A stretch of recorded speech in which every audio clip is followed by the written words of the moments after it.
making it affordable for you, making it make sense for you, but most importantly, sherehe every day because they are helping you secure that legacy. Enjoy your life, not when you're here. Ensure that the others as well who will come after you enjoy the same. Britam is saying, it's not about if, it is when.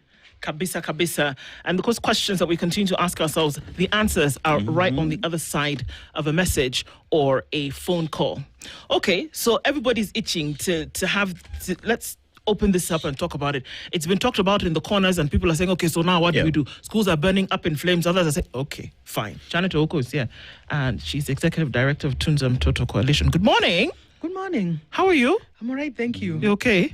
That's good. Karibu sana. There's a lot to talk about. Sure. Everybody's upset. Schools are burning. Others are closing down. Others are saying shut down tuck shops. But okay, let's get into that after Dennis tells you what the people of Guinea are saying. Okay. The people of Guinea are saying today we are rich in diamond and bauxite. Now, bauxite is important because it goes into the manufacture of aluminium. Okay. Aluminium, Americans call it aluminum.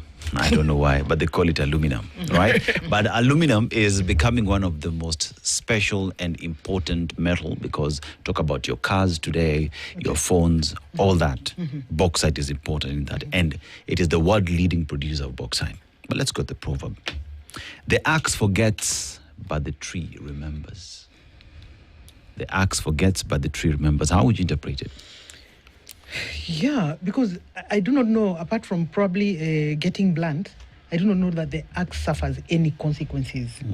But you see, for a tree, it can include entire deaths, especially for those that don't sprout. You know, it can actually die completely. So I'm imagining that the axe could probably, in the context that we want to get into, you know, you that is a policymaker, you know, like holding a pen, there are no consequences that accrue to you, whether you become careless or not. But there are people, especially children, in this situation. I would consider them the trees. They will live with the consequences of bad policies forever and ever. And there are those who will die, like they died, and their parents who lost their children. Bad policies. You know, you just talked about an entire generation because think of a tree. As it grows fruits, talk about seeds, and that generation continues. You cut it, and everything just ends and shut. Yeah, indeed. Well, also, just after we had a last conversation with you, and then we woke up to the terrible news of the school fire that took place at Utumishi Girls Academy, and 16 girls died, quite a number injured, and then, you know, this whole hullabaloo started. Interestingly enough, the school fires in the second term did not start at Utimishi. They started in Taita Taveta. There were 31 students who were brought before court, 12 schools having been burned. That was a conversation that was already being had. And then, no pun intended, but then the fire started to fly, or like wildfire, everywhere. And almost 100 schools in the last 1 week have closed. And there are many quarters of a conversation that are starting to sprout, Janet, whereby folks are saying that we're dealing with rogue, indisciplined, demon children who are trying to use indiscipline to rule the roost, and that we need to bring back things like corporal punishment so that you beat the hell out of these children so that they behave themselves and will not have school fires. Interestingly enough, people who are the policymakers, like you said, have said the way to deal with this thing is to deal with the few who are causing these problems. It's not a widespread problem. Deal with them, put them in jail, and then we'll sort out this issue once and for all. What are your thoughts as to the unrest in schools at the moment, and what are we dealing with? It's not one problem, obviously. Sounds like a multi-layered issue, but where do you see all of this at the moment? I want to first use this opportunity to, really send condolences to the families of the children that we lost. I have not had an opportunity to address press because Utumishi Girls is very close to my heart. I went to school in Nevasha Girls. And when I did, Utumishi boys were our boys, quote unquote. Your boys' school. And so by extension, Utumishi Girls is family. And I know quite a number of parents that have their children in Utumishi Girls. Because the way our infrastructure is layered is such that when you trust a school, Your friends are likely to trust it. If you went to a good school, you're likely to recommend it to people. And so we have quite a number of friends who we went to school together that have children in that school. And one of them, as we speak, the child is really in hospital, really badly off. So it has been so close home. Yeah. And so a lot of the conversations that even we have had with the parents have really enriched how I think about this whole thing, because they're children that are known to us, their families that are known to us. And so when you look at people brandishing texts saying that children are brought up badly, it's not entirely the truth. It's not entirely the truth. I know of children who are really very well brought up, but the underlying issues, and I want to spend quite some more time really discussing what exactly is this that we are seeing. And it is also not correct for somebody like the PS for Education to say that this is a small problem. 16 children are too many. It cannot, even if one child dies in school, it's a national crisis. We can now not dismiss it and say that it is only a section. It is not like, no. Yeah. This is a very, very, very, very serious issue, and I want to call out the casual manner in which we saw the PS addressing this national crisis. Number one, even the setup was wrong. You cannot be addressing such serious issues in a political baraza. And we want to call upon this government. Can we stop politics for a while? Let's stop politics for a while. I know that if it were a child of one of you that was today in the morgue, or we are trying to identify the DNAs, probably that could call your senses to order. But that it is not anybody that you know, probably that is why you're so much casually dealing with this issue. I also want to just attract our attention to a section of parents. Can you imagine that the moment probably that fire broke up, everybody was rushing to the school, and everybody really, the anxiety. And only for you to get to the school and you're told that your child is the one that lit the matchbox. Yep.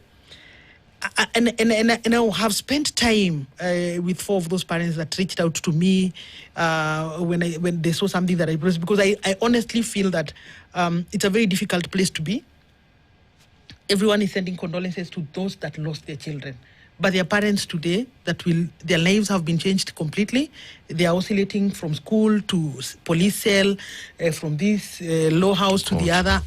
I mean, and it is not an easy place to get yourself. And I want to tell the parents of this country, it can be you anytime. It actually can be you.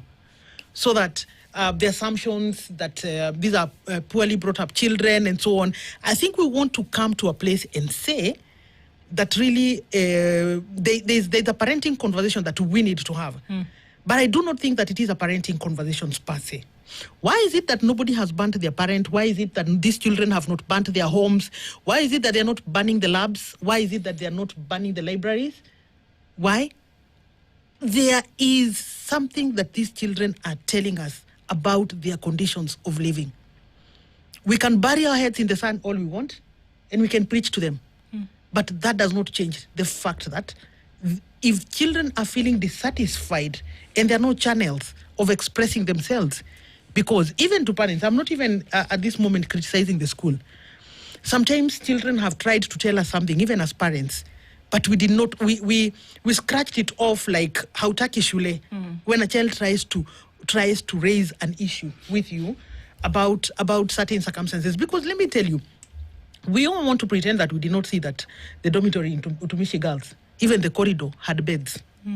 The corridor had beds. Yes. So what does that tell us about the congestion in that particular space?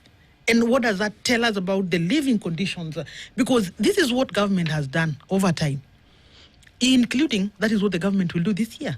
They know too well that dormitory has a capacity of 79, but they will allocate 200 girls to you. To the school. So there is nothing that you can do as a head teacher. There isn't anything that you can do because it is law, it is policy of the Ministry of Education, 100% transition. But what exactly is this? Even next year, because population is not going down. I mean, every year you have more than the last year that you had, and that's the characteristic of population growth. Even next year, the same dormitory that we are complaining that was housing 200 kids will house 220.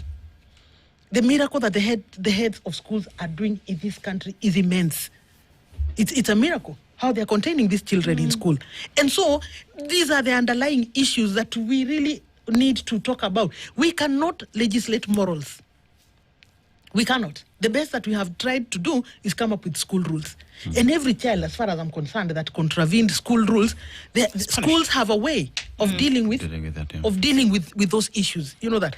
But now this has gone an extra mile, and that is why we are saying every child should face the consequences, because now these are criminal activities, and for criminal activities we have the law. Let them be processed according to the law. But how about us as citizens of this country? We owe ourselves to get to the root cause of these issues. Why are we seeing this trend growing? Is there something that these children are telling us? Because honestly, I do not think that it is fair for us to ignore what the children are saying and show them the law. That if you ban, you go to prison. Mm-hmm. What is it that the children are saying? And I'm here asking, for example, let us look at, there are two issues to this thing. We cannot guarantee 100% scenario, even in our homes. No. And that's why we have insurance. A fire can break up, That is why we have insurance and so on and so forth. So in the event a fire breaks up, the conversation that we want to have with the Ministry of Education today, why are we having so many casualties? Because that is why the safety standards existed in the first place. Yes. Had it been, I pose to ask this question, and I'm asking the CS and the PS. If this was a private school, for example, do you know what could have happened by now? The proprietor could be in jail as we speak. The school could have been closed down, and the certificates, God knows what would have happened to that certificate if it were a private school. But now that it is a public school, do we look at ourselves as government and say, this is where we are, this is what went wrong, this is where we went wrong, this is where we did not enforce the safety standards, the manuals that we have ourselves developed. So when it comes to public schools, we are soft on it. We are soft. Why? Because it has a direct correlation between with your our performance. failures. Because it is our failures as government, and we do not want to acknowledge that it is our failure. That is why we will not look at ourselves. And even today, if you ask what has been done, remember the Russia saga. Yes. It was a private school. Do you remember how the masses moved? It was, the activities were just too many. The school closed down. They had to do A, B, C, and D. If the government today could provide us with an audit of how are our public schools, what is the safety? What are the safety standards of our public schools? I would want to see that. But Janet, this has been commissioned time without number. The former PS, whom you quote a lot, Kimemia, sat over what are they called? I don't even know. Commission, whatever it was, after a very terrible fire that claimed the lives of many children. They sat. A commission was formed, headed by a chairperson. They had standards that came out of that committee sitting. Yep. None of them were implemented. 4 years later, yet another commission implemented to look at these issues. It mirrored the findings of the first one. 8 years later, and this, we'll look into the details, but then yet another commission was established. And you know what? The similar thing is, from all 5 of these commissions, with only 2 being the same chair, the results are the same. The recommendations mirror each other. But you know what? None of them have been implemented. None. So why put together experts? Because this thing that we're talking about, address the issues, they've been addressed over the last 30 years. People have come up with them. The last one was Claire Omolo. They have them. If they were to look somewhere in the dust-gathered walls and halls of Jogo House, they would find them. But to implement them is a problem. So we're looking at serious issues here. The thing that you say, that because they're students, they ought not to be listened to. They need to do what they're told. We don't want to talk about the fact that capitation is an issue. And in the event that you do not send capitation to schools, guess what? There will be frustration. Do you really think now that all these schools that are closing because somebody set a fire somewhere? No, they're sending a message to you and they're telling you something. So when are we going to address the issue? More schools closed yesterday, even after PSB Talk said whatever he said on Sunday. More schools will close today. I mean, it's like clockwork. Like in the next 31 minutes, it will be 9 o'clock. They will close today. They will. So when are we going to address the issue? No, and I think that where we sit now, you know, some of us have been called perpetual complainers, and when we talk about, we cannot talk about education in isolation. We have been accused of doing politics in education, but it is now clear that the frustrations of not sending money to schools. One might think that frustration is hitting the parent. But no, it is not hitting the parent. It is hitting the child. And here is how.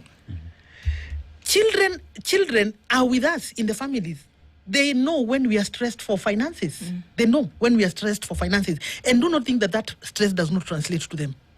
It does translate to them. Children are watching our government. They are watching. And they're wondering, there is nobody who has any plan in the near future to get us from the situations that we are finding ourselves in. There is nobody who has got that plan, because nobody is thinking about funding. We are congested. Our situation is worsening by the day, every day, and nobody is planning to do anything about it. And I want to implore on my fellow Kenyans that let us not simplify this thing to only mean that it's a factor of indiscipline. Yeah. It is not that simple. It is not that simple. Let us also acknowledge that the children of today cannot be the same as us. Yes. The way we were brought up, and I'm not glorifying the cane, because I'm seeing people saying bring back the cane. Good people, the law is just the law. The Children Act bans you from corporal punishment and punishing children. There's nothing we can do about it. Just the same way the law gives you opportunity for fair trial, is the same way the same law gives a child their own rights. You cannot now casually say, let us bring back corporal punishment to schools. No, the law is just the law. So how do we operate, within the law? And how do we make sure that we open up alternative discipline, mechanisms? But let us also understand that it comes with responsibility. Please don't require children not to ask you questions. Yeah. Don't require that. It is not in discipline when our children are talking to us. It is not in discipline, because I also feel that we also need to be called to order.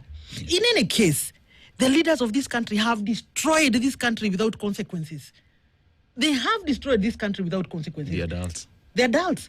They have destroyed this country without consequences. So children are looking at you and wondering, where are you guys coming from? We are as indisciplined as you people are. Because the moment you cut away 200 million from public expenditure and go with it, and we are seeing videos of it in sacks in your houses, you are destroying this country. You are destroying their future. And they shouldn't talk. We honestly need to revisit our values as a people. Because I always say values are caught and taught. Even if you sit children in a classroom and give them a socio-ethics examination about how stealing is wrong, about how lying is wrong, and so on and so forth, but they come to your social media handle and they see you glorifying the proceeds of theft of their own resources, what will they catch? They will catch this one more than what they were taught in school. So teachers are doing so much, preachers are doing so much, but what is the leadership of this country doing? Undoing everything in one tweet. Undoing everything that is being taught to our children in just one tweet, in just one post. So it's not a conversation that we want to have in isolation and just throw it and say our children are indisciplined. How about us? What discipline have we ourselves? What discipline are we ourselves displaying to our children? Who are our children copying, for example? What are they mimicking? It is us. We honestly need to go back to the junction and revert to Article 10 of our Constitution that is talking our collective values as a nation, how this country ought to be governed, how we are governing. Some people do not even have the moral authority to talk to our children about good behavior. They don't have it. Yes. So when we lose it as leaders, and that is why you will see children have lost respect for elders anymore. That your parents are having a meeting in a corner somewhere, they have come to school to have a meeting, and you're touching the dome. Yeah. That tells you that tells you that there's something very wrong. And let us not point fingers at the children only. Let us also point fingers at ourselves and wonder, at what point did the children stop fearing us this much? At what point? Janet, we live at a point where there's an example that Ndu always gives here whenever we talk about issues to do with children. And in our home, you feed your children with the best there is. Your children don't eat weevils. They don't eat food with kerosene in it. But you go to school and these are things they find, and you expect that they would not raise that, because one would say, at home, I don't eat this. Unfortunately, in school as well, I will not eat this because my parents pay for these services. We talk about these reports that task forces have put in place and the quality checks that need to be there. And the quality checks that should be there, the government itself is not implementing them. Because even in that video that we see, that CCTV footage, there is overcrowding. Nobody is talking about the overcrowding. Everybody is talking about the children, rightfully, who touch the place, who need to go through the justice system. But we are not addressing the fundamental question, which is, why was student sleeping on the verandas? We are not talking about that. The government is pushing 100% transition, and that is right, because the constitution demands that to happen. But we are seeing that talk of 100% transition, but there is no commensurate investment to ensure that 100% transition happens in the most legal way there is, and that fairness is applied across board. Then again, there is, in addressing this issue, and the Russia private schools are handled differently from public schools. When we talk about all this, seemingly enough, we seem not wanting to be addressing the root cause of the problem. Absolutely. We are just pussyfooting around where the problem is and pointing fingers. And that is what it's characteristic of every human being. If you are presented with a problem, and even in life problems, you like so much when you point at the other person as the source of the problem. You like so much. And there is no opportunity that you will be looking at the situation and saying, surely, in this particular one, I am the problem. I mean, it's never even in 1 out of 10. It's a characteristic of human being. But let us face the elephant in the room and let us ask each other, do we think that boarding schools are sustainable anymore? Do we think that boarding schools are sustainable anymore?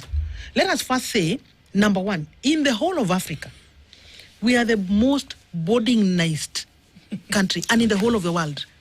Really, Janet? Okay, so if I try to understand what you're saying, that Kenya boards children in school more than any other country on the continent and in the world? In the world. How do we know this? There are statistics. There's statistics to that effect. I'm just giving you that document in a jiffy. The secondary school subsector, we are the most boardingized. Show me other places that are dealing with the issues that we are dealing with at current. We have made bad policies, and we have entertained. There's a time I sat here and I said that we get people that rule this country by rumors and grapevine, not necessarily looking at the direction between now and the next 10 years. Where do we see the secondary school subsector? We had sat down and thought about this. And that is how come there were introduced day wings in big schools, including, I think the most remarkable day wing was State House Girls. Where were we coming from? And that's about 10 years ago. Transition. We were looking at now that the way population is growing and the way our governments are behaving in terms of money, we do not think that we are able to expand boarding facilities to the extent that everyone will feel comfortable and to the extent that everyone will afford. Because remember, boarding school also exaggerates the cost.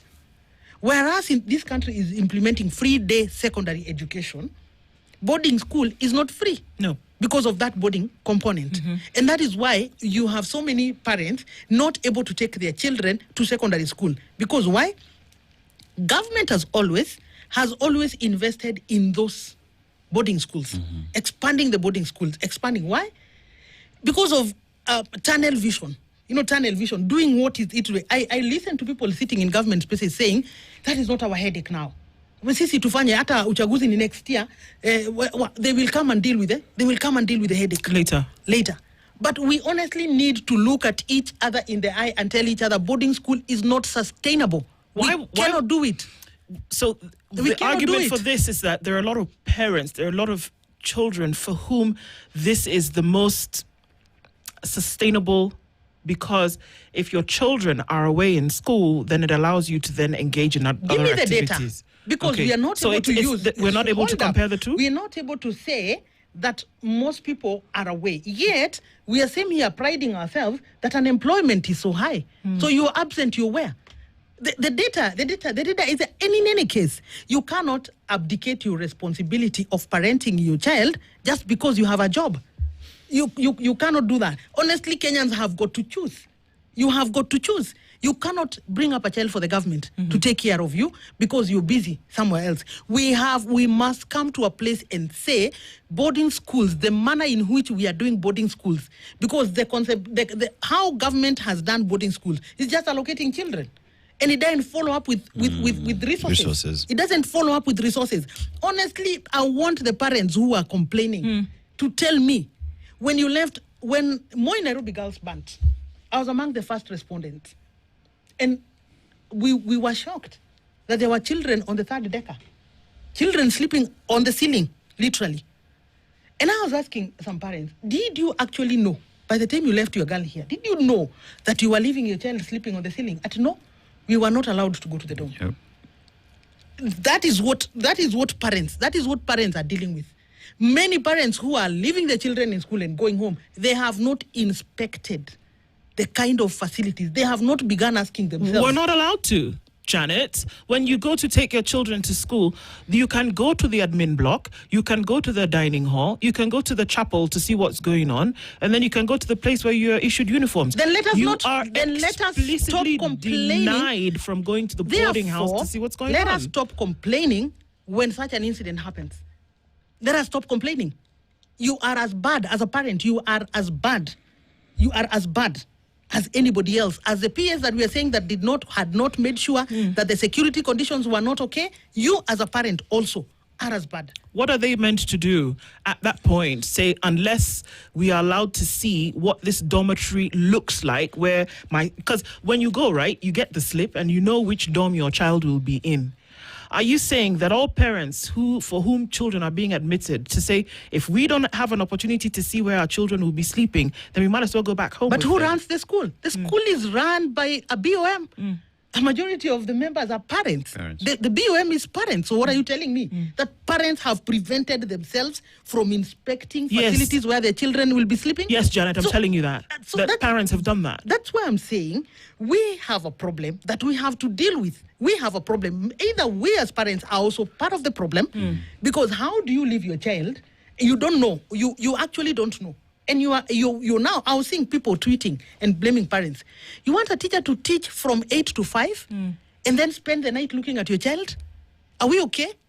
Even the Teacher Service Commission Code of Conduct it has no place. It has no such role for a teacher. And that is why we must rediscuss this concept of boarding. We actually must rediscuss it. Who exactly are we leaving the responsibility of supervising your child as you sleep? Because even you as a parent, you worked from 8 to 5 and you're sleeping. So who are you leaving the responsibility to watch over your child?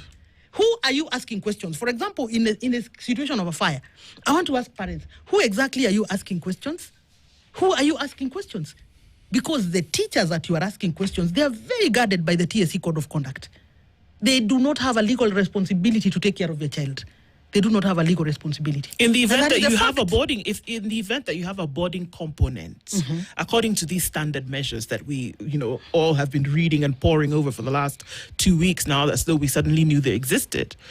In the event that you do have a boarding component, there should be somebody who sleeps in close proximity to these children. Yes. It's a patron if it's in a boy's case. If it's a girl's case, it's the matron, that you shouldn't have these children sleeping alone. There should be somebody there. There should be somebody to ensure that door is not locked from the outside. Correct. There should be somebody there. Yes, correct. And this is the arrangement, but because of resource constraints, so you find that one dormitory has about 200 learners.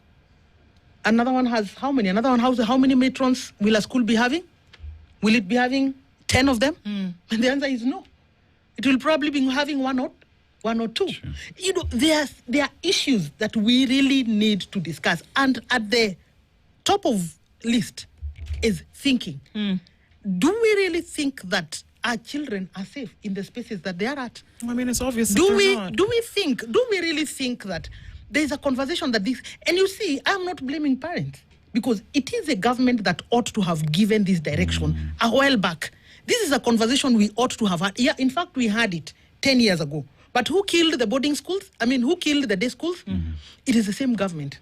Because when you're the Minister for Education, and there's a policy, there's a policy of government. What is your work? Your work is to supervise that policy is being implemented. If today you asked, why did we kill the day wings?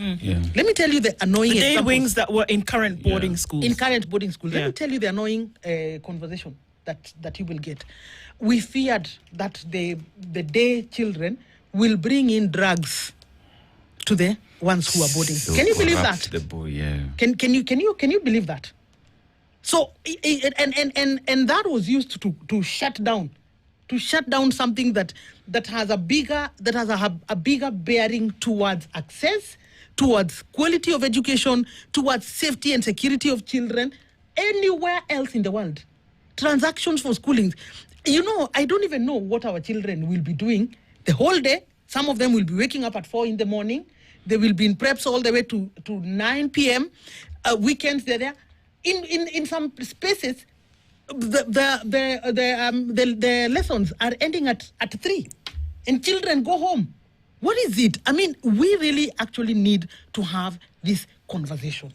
We need to have this conversation, and the conversation must end towards: are boarding schools sustainable? Are they sustainable? And if they are sustainable, what are the standards? Because again, lumping children like in some premium prisons is not working. It's not working for anybody. Janet, do you reckon that the way we look at our education has had a lot of protectionist policies? Follow me through this, right? Because we look at most of the national schools that we have in the country. Pretty much all of them are boarding schools, right?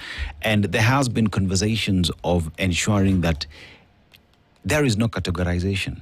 But even in the implementation of the same, the government saw it fit to come with categorization in their own way, And through that, then many have seen no need of opening all these institutions, say, to have them as day schools, because we need to protect that which we've had for a very long time, instead of investing and ensuring that a school in Uriri in Migori County is the same as Alliance in Kiambu County. Are we afraid in investing? Is it that we don't want to invest, or we're just looking at things the way they have been since the colonial period? Yeah, of course we are stuck because most of the policy implementers are not open to the modern way or the new ways of doing things or the new realities. A lot of them will be telling you, but I went to a boarding school and there was a lot of discipline. But hey, dude, you guys were sleeping 60 or 40 in a dormitory. So the same dormitory visit there today, it is hosting 300. Can we now have remove yourself from that time when you went to school in the 1990s and bring yourself now to 2026 right now, 2025, where we are saying the facility that you enjoyed, that had 40 of you, right now it has 300 of us. Explain so to you me, can't compare. You cannot compare. And everything else has grown, including the fact that we honestly need to think about this, and I know that sometimes I have ideas that people say that they shock you. But I want to imagine in this age that we lock children in a space where, and we tell them there are no technology gadgets. There are no technology. You can go to the lab once a week. You guys, are we then okay? Like, where? In 2025, we are telling children we are locking you up in a space where you will not interact with technology. Because why? We are looking at technology from the point of misbehavior. The devil has blinded us so much so that we cannot enjoy the advantages of technology that can even cure the teacher shortages that we are having. I mean, so we need to rethink. We need to rethink education. And we need to, and I thought that COVID times provided some sort of good shifts where we learned that we don't even need offices anymore. We don't need all this. You can actually settle somewhere with your laptop, anywhere with your laptop and do your thing. Why are we still insisting on doing things the colonial times way? Why are we insisting? Yet ourselves who are outside here, not in those schools, are not doing things that way. It's interesting that you say that, Gladys, Janet. You know why? Because it's Gladys who just sent me this, and I'm asking. We introduced a curriculum in 2019. Stay with me here. Yeah. Mm-hmm. They are current grade 10s. They are the latest entrance into this boarding system that has come from a place whereby you walk in the hallway and if you see your senior, you nod. You don't even look them in the eye because that shows disrespect. You never answer back to a teacher. If they ask you a question, you look into space as though you don't understand what they're saying because, again, it would show disrespect. This grade 10, you have introduced them to a curriculum whereby they are supposed to ask questions. They are supposed to, if it doesn't make sense, say, excuse me, this doesn't make sense. You're looking at holistic learning that encompasses the social aspect as well as the subject. And now you've introduced them now into a boarding system whereby you are asking them to keep quiet, don't ask questions, eat the weevils, and let's just keep it moving. Don't ask questions about why you must shave your head. Don't ask questions about why you must have your hair plaited. Don't ask questions about why you can't use technology. Meanwhile, the last 7 years, these are the same things that you have been doing. Then you come and put them in this space, and then you will wonder why they ask you. And if they do or behave in a certain way, you beat them to within an inch of their lives. And then they're not supposed to ask, are these working at cross purposes? I said it here that honestly sometimes I'm feeling a bit uncomfortable when people throw around the thing of indiscipline, and I'm feeling like we're not unpacking it in the way that we should. And I'm glad that the listener has given us some very valuable feedback. Yeah. It is that high school or the boarding. I want to concentrate on the boarding because when you in your day, when you go back home, you now come back to the real life where you got your gadgets and you're able to communicate and all that, and even Google and do things on your phone and live a normal life. But now the children who were used to this one, and they have now gone to an enclosed space where it is only textbook. And if that. And lab hours are measured. Mm-hmm. They're not even 2 hours. And not every day. Give or take 45 minutes. And not every day, and not a laptop or a PC for everyone. So these are honestly the conversations that we must have. And we must have those conversations. And I'm choosing to have this conversation, knowing so well there's some parents that will be saying, you are encouraging this. No. Can we support ourselves to have very, very, very candid conversations from the child's perspective? Then I like what you said, that yes, banning dormitories is really, really, really bad. Mm-hmm. But we cannot gaslight our children. That we put them in circumstances, and when they do something out of probably protest, or they want to communicate with you because you've closed all the channels of communication, because when I tell you this, you will call me indisciplined, you will call my mother in school, and probably show my parents that I'm this or that. We are gaslighting our children.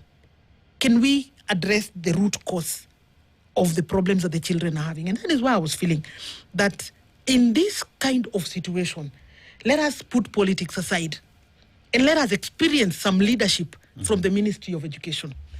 Can the ministry provide a forum or a platform for where we can discuss this concept? It is not a discussion about school fires, because school fires, the only thing that we can discuss is summarized in the manual. Are they just a symptom? Because we have to. Why are we burnt? So according to you, why are schools being burnt? Whether it's the dormitory, whether it's the storeroom, whatever the case may be. The PS, who is the officer in charge of this implementation that we're talking about, and this sector where this is happening, has said no, it's just some rogue people that we need to throw in jail. That's his solution to this. No, it's unfortunate. And that is why we always talk about meritocracy. in appointing people in places such as those ones. At least now Kenyans have seen what kind of a joke that can be put to supervise over a very, very, very serious issue. I have no problem with what the PA said, but I have a very big problem that he chose to say it in a political rally. It was in very bad taste, and it shouldn't have happened. These are very serious conversations. These are very, very, very serious conversations, and conversations that affect the whole country. I have a problem with him dismissing it as some pockets, as some pockets. We are talking about how many schools. The tally today is 100 and something schools that have been closed. Some with very serious and bad incidences, such as Utumishi girls, and listening to an officer of high rank, such as the PS, dismissing this as you know, and children that can be locked up in jail. And I wanted to tell him, careful. Yes. Just careful, because it could have been your child. It's interesting because just a couple of weeks, maybe about 3 weeks ago, he was in Nakuru County for a forum where school children were talking about their issues. And a girl stood up because there's a KNEC exam waiting for grade 10s. Yes. Is it not on the 30th of June, if I'm not wrong? That week, there is an assessment exam. It's a big one for grade 10s, one of the first ones that they must do. And this girl stood up and she said, now, you know, there I don't know how many of us in this class. The books are 6. The textbooks are 6. 1, 2, 3, 4, 5, 6. There's 700 and something of us.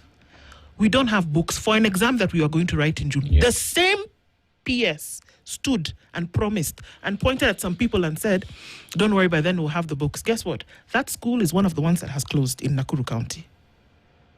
One of the ones that has closed because of these things that we are talking about. So some of the frustrations that we see, that girls just want to go to a concert, I don't know by which person, or that girls don't want to, or students want to be lesbians or homosexuals, or that students want to just burn the school, or they want to eat bread and they don't want duma. It goes, how about children actually want to study, but they don't have the materials that they need to then be able to do it? And it's unfortunate. And it's unfortunate because from where I sit, a lot of these issues have been discussed by children themselves, not even adults. True. The kind of children we have right now are even more competent than their parents. I'm afraid to say. You saw when we were having the finance bill conversations, that children are the ones that led the conversations, and the kinds of analysis that they were doing was amazing. We haven't done that kind of advocacy in a whole lot. And because of the exposure that these children have had, they're the technology children that have grown up with a lot of information around them and so on. And so when they are raising issues, I dare say that we have one end that has grown so much, and that is the children that have grown so much. And then we have our end, both parents and also because the people who are sitting in policy tables right now have been drawn from our population. People who are either in denial about the kind of speed, the kind of analysis, the kind of confidence that these children are having, and people who do not want to adjust. They do not want to adjust, and that is why it is very lazy to call these children indisciplined. If you ask that, if a child has given you evidence that, hey, boss, we are looking at doing an exam in less than 1 month, we do not have textbooks. So do you know that child is not asking you to bring those textbooks next week? Because anyway, the child is telling you that we're unprepared. I want them. You know, the child is telling you, like, okay, how are you expecting us to sit an examination that you have not enabled us to prepare for? That is what that child is saying. Yes. But this person just chooses to dismiss them, that the books will come last week.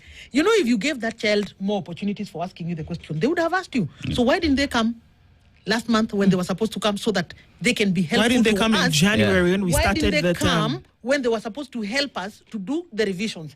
But because we do not want to have uncomfortable conversations with the children, because we have a lot to hide, because we do not want to be accountable, we label them indiscipline. We call their confidence indiscipline. And it is us that do not want to be accountable to the children. I mean, it's an embarrassment.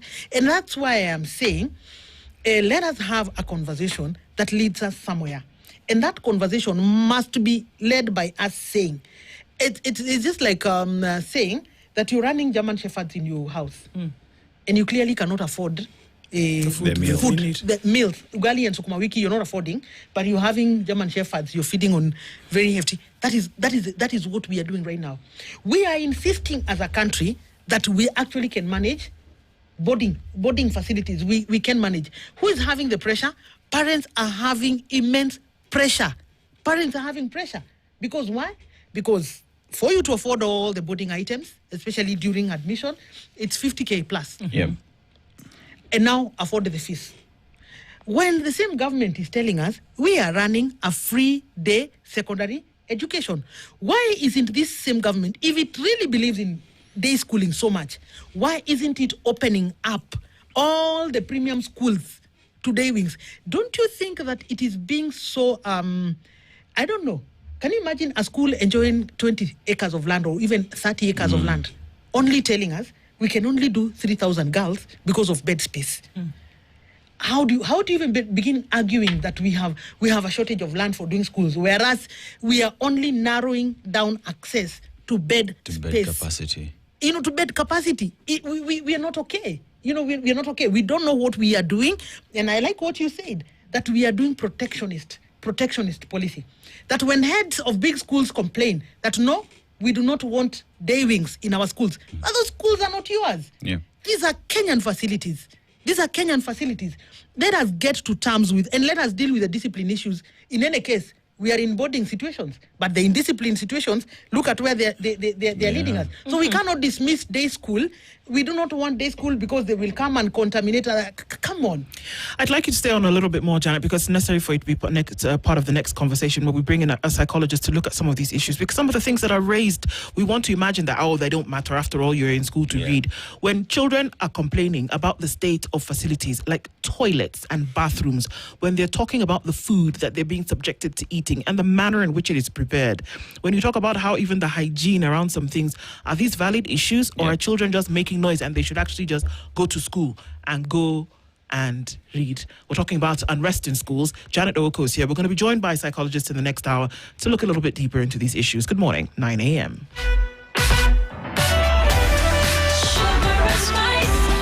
This is the Situation Room, the only way to start your day.